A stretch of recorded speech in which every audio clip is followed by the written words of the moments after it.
Thousands of teachers are on strike in Chicago as they fight for changes within the public school system.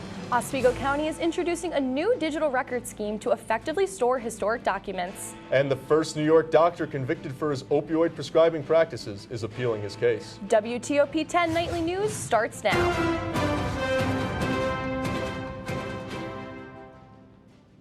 Good evening and welcome to the WTOP 10 Nightly News. I'm Peter Wendler. And I'm Stephanie Stoiko.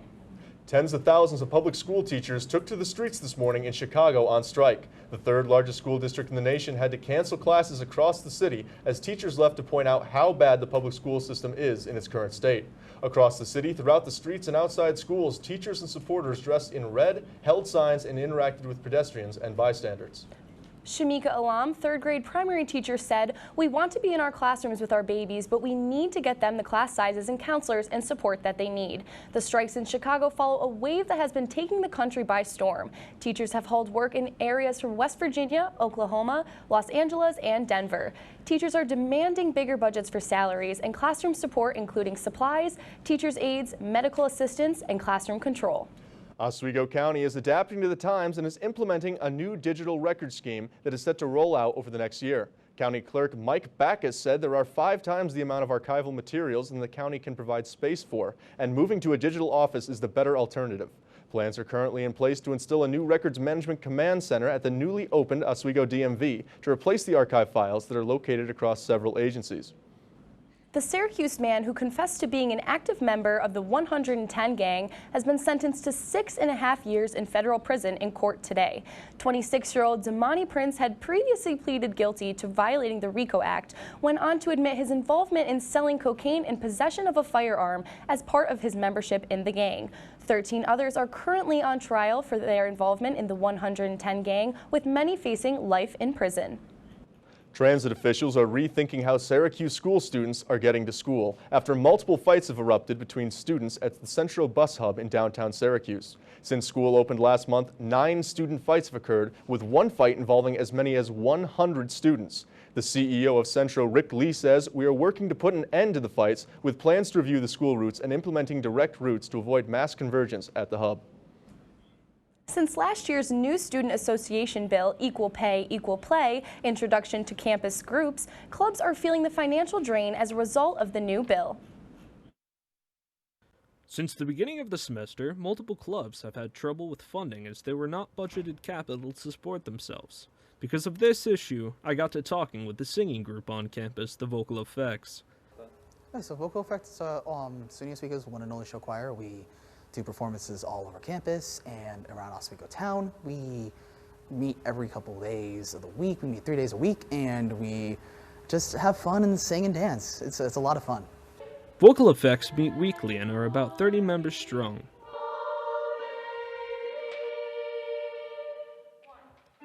This year, Vocal Effects had their funding cut right in half, dropping from a $3,000 budget to a $1,500 budget. So we, at the start of the year, we have started with about $1,500. We had about $3,000 last year in our budget, and now our funding was slashed in half over the course of a year. This is problematic for the club, as their funding is used for acquiring new material to perform and the rights to do so, as well as costuming and transportation to the multiple events for the group. It's not fun. Having your funding cut in 1 year is not fun. I understand that the Student Association had to make these cuts in order to start getting themselves out of the red, but for smaller clubs like Vocal Effect, it's not fun, it's not sustainable for us. As for the group currently, you can catch them October 26th at 3 p.m. in the Space Murano Campus Center. Free admission for all. This has been Jonathan Kalake, WTOP 10 reporting. Vocal Effects will continue to meet with Student Association in their plea for more funding. Other clubs are currently in a waiting game. New York City lawmakers are in the process of closing Rikers Island Jail, which is infamous for violence and dysfunction. Rikers Island Jail is currently one of the world's largest jails, and Mayor Bill de Blasio says the justice system needs to focus on truly changing people rather than punishing them. Because we believe in a justice system that focuses on the positive in each person, the humanity in each person, the possibilities in each person. We believe in redemption. And today's vote is a vote for redemption. The $8 billion plan would improve existing jails in Brooklyn, Kew Gardens, Queens, and Lower Manhattan. A new facility would be built in the Bronx.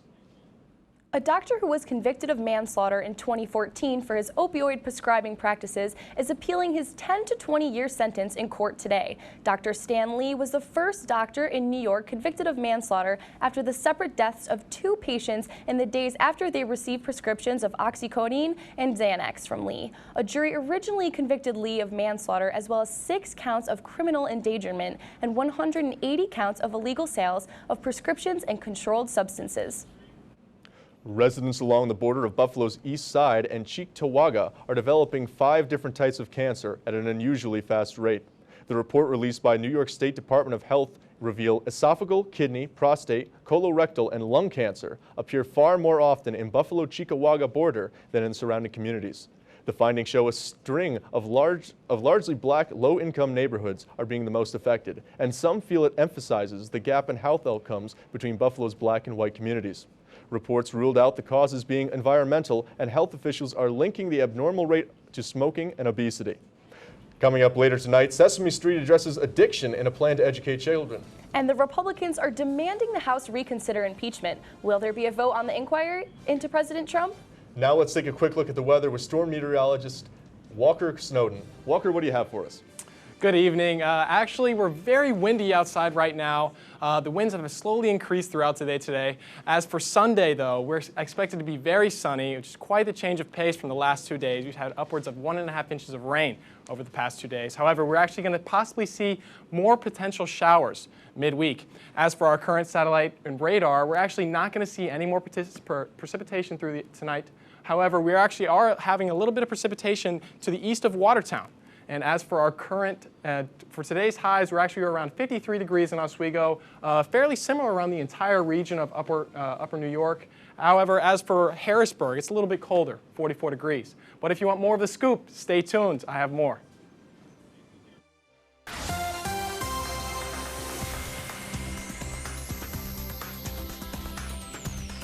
Good evening, ladies and gentlemen. I'm Storm Team 10 meteorologist Walker Snowden. And let's just go and start with our current temperatures. Around 51 degrees here in Oswego, a little bit colder towards Adams and Harrisburg, 46 and 42. We've been pretty similar out through the entire region, a little bit warmer towards the lake as compared to places inland. However, let's just go ahead and take a look at our almanac. High of 51 today, low of 46, a little bit below average, and that's because of the front that we've seen come through, which brought a little bit of rain. As for our average low, we're around 41 degrees, so we're not too far off from that. However, we are unfortunately significantly off our 84-degree average, our record high set back in 1947. As we continue, one of our main stories for tonight is actually the future wind. Right now, we're seeing around 29 mile-an-hour winds, and we're actually expected to continue with this high level of winds throughout the evening. Around 24 miles an hour towards around 2:30ish. But as for the rest of the state as well, we're also seeing continuing with upper teens to lower 20s of winds. However, as we continue into Friday, around 13 miles an hour into Pulaski and 12 miles an hour in Adams, so a little bit lower as compared to the previous 12 hours. However, we're still staying fairly consistent with 23 miles an hour in Oswego. And as we continue and head into Friday, we're going to see those winds dip down just a little bit, but still above average winds, especially because we're so close to the lake.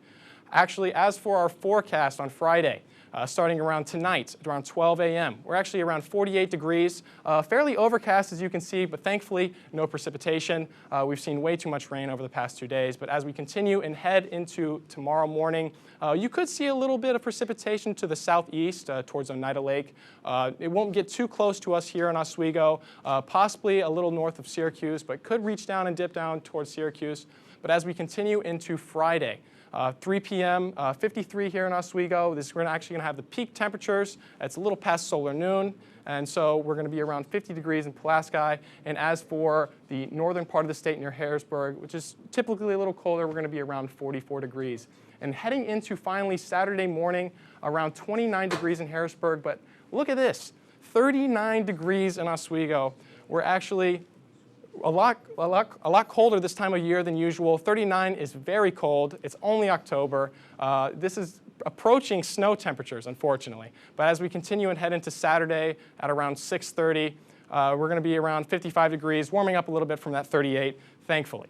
But actually, let's just go ahead and take a look at this tropical update. A potential tropical cyclone, number 16, formed last night, given by the National Hurricane Center at around 8 p.m.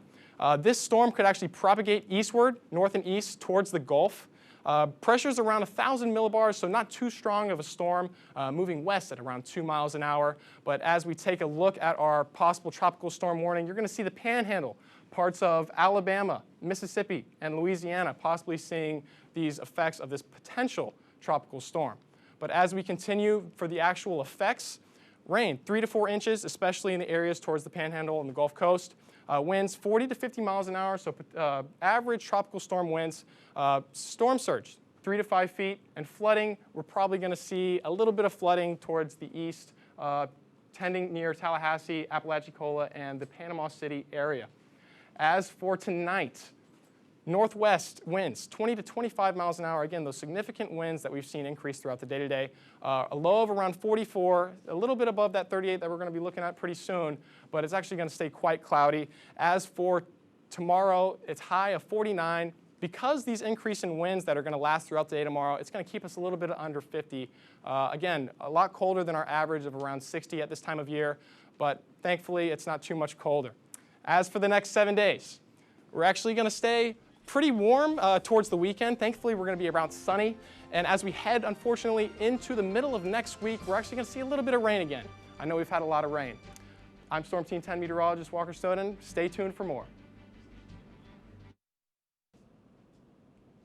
Sesame Street has been educating young children since 1969. Over the years, the television series has touched on a variety of serious subjects, including their most recent character, Carly, whose mother struggles with addiction. Carly's character was introduced in May of 2019 as the face of foster care communities. Sesame Street says it hopes to help children overcome the trauma of parental addiction and has plans to expand Carly's storyline to include why she was placed in foster care. Always on the sidelines cheering the team on, this Texas junior high schooler is just like any other cheerleader. Jessica Willey has more on how Claire Monroe overcomes challenges of her disability to inspire her teammates. All right, we're all walking together. On the field, it's Barry Miller Junior High's 6th football game of the season. Lining the track, the cheerleading squad cheering them on, with one member who this year has been a game changer. So I wasn't sure how it was going to go. I just knew that I really liked Claire. Cheerleading coach Natalie Pizzo is also 14-year-old Claire Moreno's life skills teacher. Claire has cerebral palsy and is dependent on her wheelchair with lollipop-like wheels to get around. Coach Pizzo wanted to get Claire in her 8th grade year more involved. I was kind of watching like, can she pull this off? Can she? And then I talked to Mom, and Mom was like, can we try this? Cheerleading was the answer. She loves it. It has given her a connection to the school, to her peers, to a schedule. Ever since Claire has been to every pep rally, practice, and game, she knows all the cheers and just works around her limitations. We don't really notice it anymore because she's part of our team and she's all of our friends. But today is hard. Claire's last game for months. She's having this really major surgery. Sorry. Surgery next week on her lower extremities. Everyone expects her back when she's ready and able for another cheer One more kiss. and another chance to shine. I want people to see that Claire's just like any other 14-year-old girl who just wants to belong and wants to be included and wants experiences that are unforgettable through her school years, and she's getting that. Best wishes to Claire for a speedy recovery and a quick return to her cheerleading team. After a viral Facebook post, Amaris Taylor, mother of a 3-year-old son with autism, is asking everyone to be on the lookout for children with blue pumpkin buckets this Halloween. The tradition of going door to door to get handfuls of candy may seem easy to many children, but for those with autism, it can be a little more challenging. Taylor says the buckets are meant to alert you, giving out candy, that the child might have autism and may not be able to ask for candy. A Brexit deal has finally been reached. The agreement says the UK will still abide by EU laws until at least the end of 2020 to allow businesses to adjust to the change. The UK must also pay the EU a £33 billion British pound divorce bill. Representatives made sure the proposed deal will also guarantee the rights of EU citizens living in the UK and UK citizens living in the EU. Prime Minister of the United Kingdom, Boris Johnson, says the UK will be out of the EU by October 31st. The proposed Brexit deal must still be approved by both the EU and the UK's parliaments before it can take effect.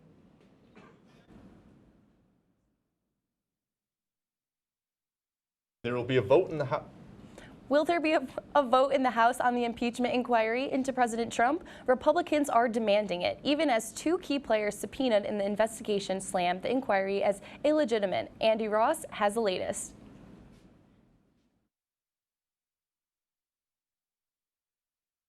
We're legislating, we're litigating, we're investigating. House Speaker Nancy Pelosi holding off on a full House vote to authorize a formal impeachment inquiry into President Donald Trump and his controversial phone call with Ukraine.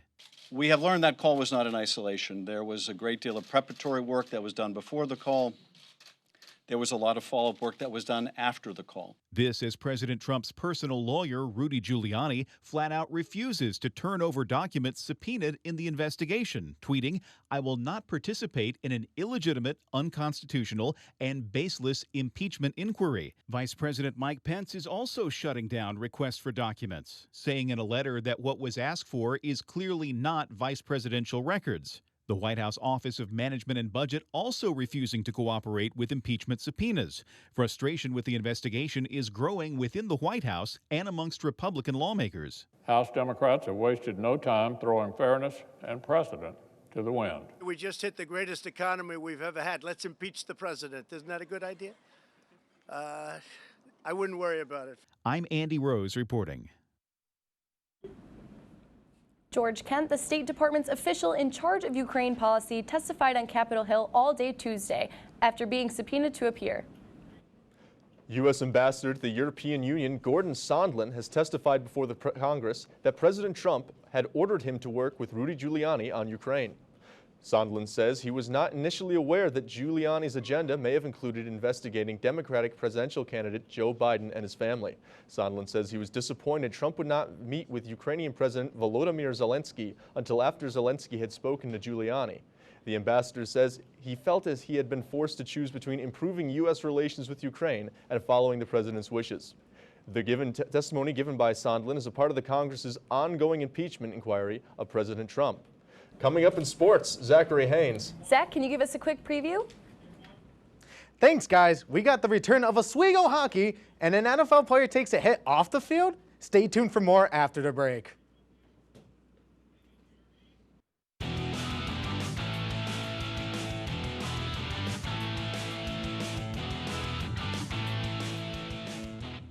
Welcome back to WTOP 10 Nightly News. I'm Zachary Haynes with your sports update for the weekend. Oswego hockey is set to return this Saturday in Marano Campus Center. And what better way to return than with a game dedicated to Tealgate? The Tealgate games are dedicated to the fight against ovarian cancer. The idea comes from Ed Gosick's late wife, Mary, who fought against ovarian cancer herself. Fans have helped carry on her legacy by wearing teal to the game each year. The women's game starts at 3 p.m. and the men's game starts at 7 p.m. The Oswego State men's soccer team is currently 4th in place in the SUNYX standings, and the playoff race is just heating up. Out of the final 4 games left in the schedule, 2 are against Plattsburgh and Buffalo State, who are currently tied for 2nd place. Oswego hits the road this weekend to play against Potsdam and Plattsburgh. And now moving into the NFL, the Cleveland Browns have confirmed that defensive end Myles Garrett was punched by a fan on Wednesday. Garrett, who was in his car at the time, was reportedly flagged down by a fan to take a picture with. Garrett rolled his window down and was punched in the face and was ran away by the fan. The team captain took to Twitter yesterday to say, quote, a quote-unquote fan hopped out of his car to take a picture with me and then punched me in the face. Put your legs into it, it might have actually made me flinch. There was no reported injuries from Garrett at all. The Buffalo Sabres suffered their first regular season loss to the Anaheim Ducks. The Sabres were strong in the first period but fell off as the Ducks took control in the second, with 3 goals, including one coming off the power play. The Sabres go to 5-1-1 on the season. They play the Los Angeles Kings tonight at 10:30 p.m. As the NBA season is right around the corner, fans are getting a taste of what is to come from LeBron James and company as the Los Angeles Lakers play against the Golden State Warriors. As we see here, LeBron James is just warming up for what will be a spectacular night. LeBron James is going to take the ball, drive through the paint, and he's going to get the easy layup to put the Lakers up early in the game. James is going to set up the screen here, but instead he's going to get double teamed. Going to get the pass to Anthony Davis, who's going to bring down the slam dunk there. This is only just the beginning for LeBron James that game. Here we have Quinn Cook. He has the ball, passes it to Dwight Howard for the dunk. As he manages to add up his tally for that night, the bench is celebrating with him. So we see here, Anthony Davis gets the defensive rebound, passes it to James midcourt, and somehow LeBron James manages to get this pass off to Danny Green for the wide open 3. LeBron James is going to get 11 assists for that night, including that one to Danny Green, as the Lakers will go on to beat the Warriors 126-93. So, Zach, what can we expect at Tealgate this weekend? You're going to expect a lot of fun. They're playing an exposition game, but it's going to be a really huge momentum change for them. And what time was that men's game again? That is 7 p.m. in Marano Campus Center. The women plays at 3 p.m. in the Marano Campus Center. So if you want to get your Teal game ready, go early. Can you give us a little update on the weekend weather? Yeah, actually. Oh, we got that weather, right? Yeah. What do we got, Walker? We're actually going to be a little bit sunny on this weekend, so that's always a good change of pace after the past rain for the past 48 hours. But actually, as